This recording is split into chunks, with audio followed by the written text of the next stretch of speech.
আমরা যখন রমাদানের বিভিন্ন রহমত বরকতের বর্ণনাগুলো শুনি, আমরা প্রত্যেকে আশাবাদী হয়ে উঠি। এবং বিশ্বাসীদের একটা বৈশিষ্ট্য হচ্ছে সবসময় আশাবাদী হওয়া, হোপলেস না হওয়া। আল্লাহ তাআলা সূরা ইউসুফে বলছেন, লা তাইয়াসু মির রাহিল্লাহ ইন্নাহু লা ইয়াইয়াসু মির রাহিল্লাহি ইল্লাল কওমুল কাফিরুন।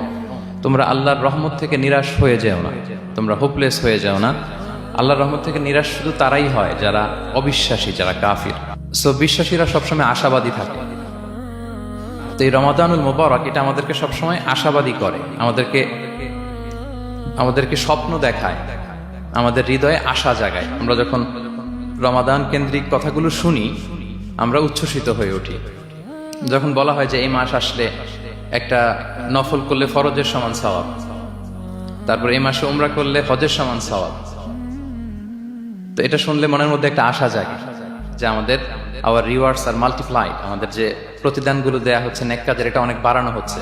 তারপর যখন বলা হয় যে এই মাস আসলে জান্নাত খোলা হয়, জাহান্নাম বন্ধ করা হয়, শয়তানকে শেকলবন্দি করা হয়, মনের মধ্যে একটা আশা জাগে আমাদের যে না, বাঁচার একটা আশা ফিরে পেলাম, হয়তো এই দফায় আমি বেঁচে যাব, আমার মুক্তির একটা দিশা মিলবে, হয়তো আল্লাহ তাআলা আমাকে ক্ষমা করবেন এবং এই অপরচুনিটিসগুলো কাজে লাগিয়ে আমি মুক্তি পাবো ইনশাআল্লাহ, একটা আশা জাগে।